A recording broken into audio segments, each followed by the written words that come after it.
आप सभी को मेरा नमस्कार। स्वागत है आपका अपने चैनल सुनहरी कहानियाँ में। आज की कहानी है सास और बहू, जिसकी लेखिका रशीद जहां जी हैं। कहानी शुरू करने से पहले मेरा आपसे विनम्र निवेदन है, यदि आपको मेरे द्वारा सुनाई गई कहानियाँ पसंद आती हैं तो कृपया कहानी को लाइक, शेयर और चैनल को सब्सक्राइब कीजिएगा। आइए सुनते हैं कहानी सास और बहू। लो, आज सुबह से ही उन्होंने शोर मचाना शुरू कर दिया। ए बहन, क्या पूछती हो कि तुम्हारी सास क्यों खफा हो रही है? अरे उनकी आदत ही है। हर आए गए सबके सामने मेरा रोना रोकर बैठ जाती हैं। सारी दुनिया के ऐब मुझ में हैं। सूरत मेरी बुरी, फूहड़ मैं, बच्चों को रखना तक नहीं जानती। अपने बच्चों से मुझे दुश्मनी, मियाँ की मैं बैरी। गर्ज है कि कोई बुराई नहीं जो मुझ में नहीं, और कोई खूबी नहीं जो उनमें नहीं। अगर मैं खाना पकाऊं तो जबान पर फौरन रखकर थूक देंगी, और वह नाम रखेंगी कि खुदा की पनाह की दूसरा भी न खा सके। शुरू शुरू में तो मुझे खाना पकाने में काफ़ी दिलचस्पी थी।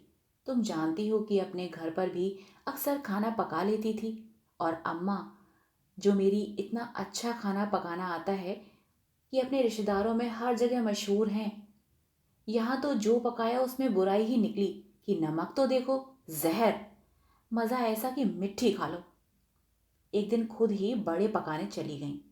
इतने बुरे थे कि हमारे ससुर ने कहा कि ऐसे वाहियात बड़े किसने बनाए हैं। खूब बड़बड़ाई कि तुमको तो बस बहू के हाथ की चीजें अच्छी मालूम होती हैं, सारी उम्र यही तो पका पका कर खिलाती रही है। अब मैं क्या बोलती। खूब हंसे कि तुम्हारा सब्र पड़ा। मैंने सोचा कि काम करो और बातें भी सुनो, तो इससे बेहतर ना ही करो। खाने पकाने पर ही क्या है, सीने पिरोने में। जो कभी कभार एक आध चीज दर्जी से सिलवा लूं तो फिर सुनो। महीनों हर आए गए के सामने होता है कि हमारी बहू साहब तो मेम साहब हैं। वह तो दर्जी से सिलवाती है हर चीज, अपनी, बच्चों की। उनके कुर्ते पजामे खुद ही सी लेती हूँ, लेकिन कभी कभार किसी नई किस्म के ब्लाउज या कोट को दिल चाहने लगे तो दर्जी को दे देती हूँ, छिपा कर देती हूँ। फिर भी उनके इतने मुखबिर मेरे पीछे लगे रहते हैं कि हर बात की खबर कर देते हैं। जब मैं नई नई आई थी तो इनका एक चिकन का कुर्ता मैंने सी दिया था। हर एक को दिखाया गया और बुराई की गई। जो देखे चुप हो जाए। अच्छे खासे कुर्ते की कोई कैसे बुराई कर दे। जब किसी ने बुराई ना की तो उसको सिरे से उधेड़ डाला और फिर किसी और से सिलवाया। दिल तो मेरा भी चाहा कि अब सबको दिखाऊं, लेकिन मैं यह कैसे कर सकती थी। वह अपने बड़े होने और सास बनने का फायदा उठाती हैं। हर वक्त पढ़ा लिखा होने का ताना है। कोई किताब मेरे हाथ में देखें तो जल जाती हैं। किसी को खत लिखता देख लें तो समझती हैं कि उन्हीं की बुराई लिख रही हूँ। कोई बात ही उनको मेरी पसंद नहीं, और सबसे बुरी बात जो लगती है वह यह है कि हम दोनों मियाँ बीवी खुश न रहें। कभी अगर ये मेरे लिए कुछ ले आए और खबर हो जाए तो जल भून कर रह जाती हैं, और उठते बैठते उनको ताना देती हैं कि तुम तो बीवी के गुलाम हो। हर वक्त मेरी बुराई उनके सामने करती रहती हैं। वह सुनकर टाल जाते हैं, कभी माँ से बिगड़ भी जाते हैं, और कभी हंसकर कह भी देते हैं कि हाँ, बुरी तो बहुत है अम्मा, मेरी दूसरी कर दो। उस वक्त तो उनको जो बातें सुनाती हैं कि जो तुम्हारे में यह हिम्मत होती तो यह सर पर ही क्यों चढ़ती। और दूसरों के सामने कहती फिरती हैं कि मेरा लड़का तो अपनी किस्मत को रोता है, मुझसे कहता है कि मेरी दूसरी कर दो। वह तो मैं हूं कि अपने बच्चे पर इन बीवी के लिए जुल्म कर रही हूं। कोई दूसरी वाली होती तो कभी का कर देती। न इस करवट चैन है न उस करवट। बच्चों को ऊपर लो, बिल्कुल नाश हो गया है। जिस बात को हाँ कहूंगी ये ना कहेंगी, जिस बात को मना करूंगी ये जरूर करके देंगी। अब बाहर कोई सौदे वाला पुकारे, बच्चे तो जरूर मांगेंगे। मुझे ये सौदे वाले से मक्खियों से भिनकता हुआ सौदा बच्चों को लेकर देना पसंद नहीं। मेरी जिद में जरूर ला कर देंगी। पिछले साल बरसात में बड़े लड़के को मलाई की बर्फ खाकर वह जोर का बुखार चढ़ा। 2 महीने के लिए बैठी रही। उसमें भी लड़ाई कि बच्चे को भूखे मारे दे रही है, इंजेक्शन लगवा लगवा कर छेद दे रही है। रोज नए नए ताबीज आते थे और साथ में मौलवी साहब झाड़ फूक के वास्ते लाए जाते थे। जब किसी तरह नहीं मानी तो बीमार बच्चे को उठाकर हॉस्पिटल ले गई कि कुछ आराम मिले। वह तो कही बेचारी डॉक्टरनी मेरी दोस्त है, वरना कौन किसी की बात सुनता है। यह वहां जाकर भी 4 बातें डॉक्टर और नर्सों को सुना कर आती थी और 10 मुझको सुना कर जाती थी। बच्चों को वक्त पर दूध देने की हमारी सास ऐसी दुश्मन है कि क्या बताऊं। वह कहती है कि माँ होकर बच्चों की दुश्मन हूं मैं।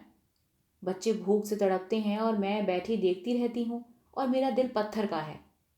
मैं बच्चों को पैदा होते ही किसी फल का अर्क यानी नारंगी या सेब का देती हूँ।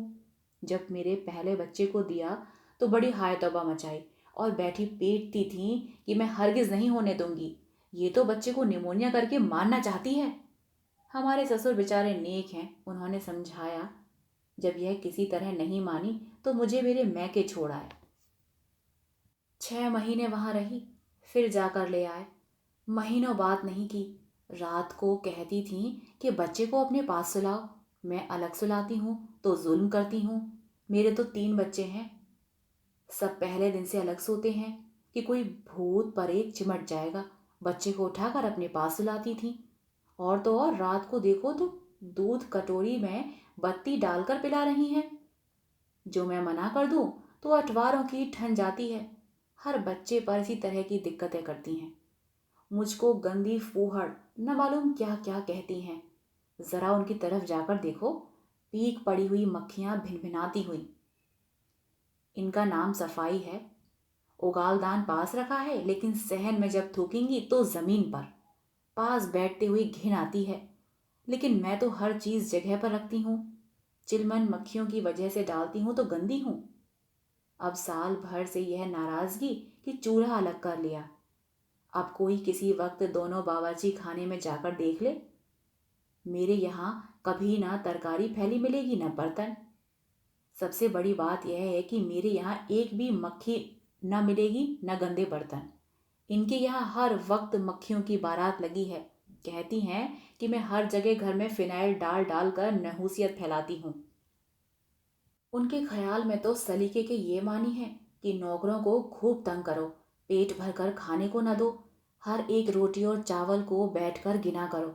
नौकर भी तो आदमी होते हैं, 2 रोज में घबरा कर भाग जाते हैं। मैं नौकरों के कपड़े बनाती हूँ, जबरदस्ती नहलवा कर बदलवाती हूँ तो कहती हैं कि मियाँ के रुपए का दर्द नहीं है, नौकरों को बादशाह बना रखा है। और एक इल्ज़ाम यह भी कि नौकर इनके यानी मेरे नौकरों को देखकर खराब हो जाते हैं। मैं घर के आदमियों को बिगाड़ देती हूँ। और तो और घर में कोई आ जाए तो खफा होती हैं कि सामने क्यों होती हूँ, पर्दा क्यों नहीं करती। अब इनके कई दोस्त हैं। एक आध दफ़ा ऐसा भी हुआ कि वह घर पर न हुए, बस कियामत उठाई कि मैम बन गई। मर्दों से मिलती है, बेशरम है, ना मालूम क्या क्या कहा। जो मैंने कहा कि आपकी लड़की भी तो बेपर्दा निकलती है तो बोली, उसका मियाँ तो जबरदस्ती निकालता है।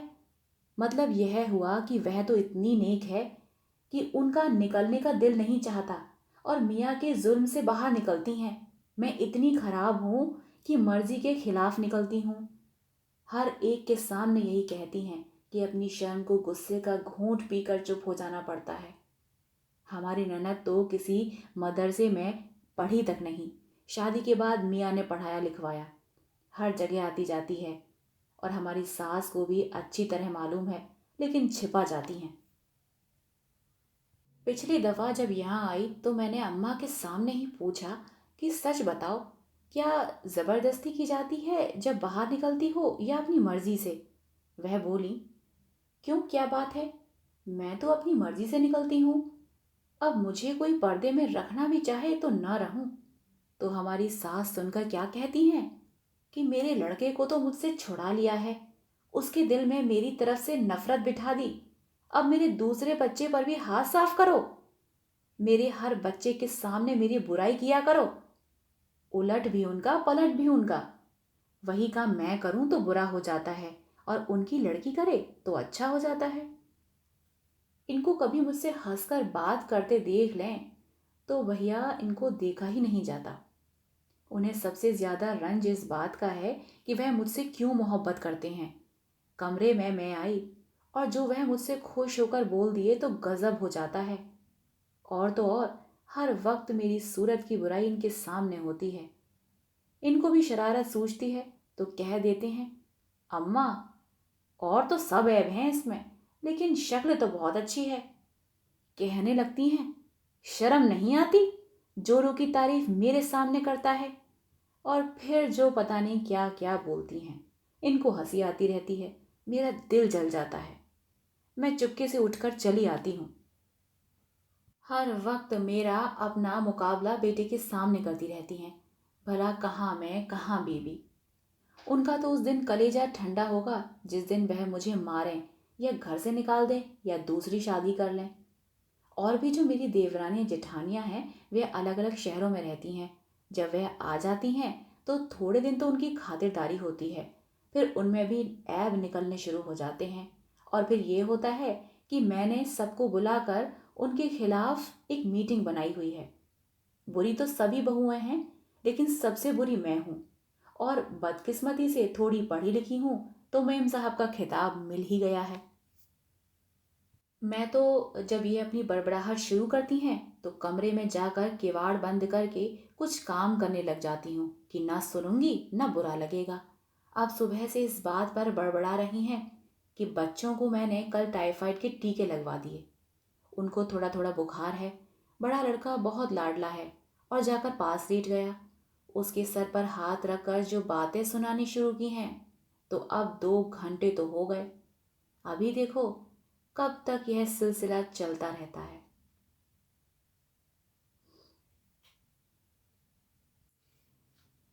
आप सुन रहे थे कहानी सास और बहू। आशा करती हूँ आपको यह कहानी पसंद आई हो। कहानी पसंद आई हो तो कृपया कहानी को लाइक शेयर और चैनल को सब्सक्राइब कीजिएगा। मिलते हैं एक नई कहानी के साथ, तब तक के लिए धन्यवाद।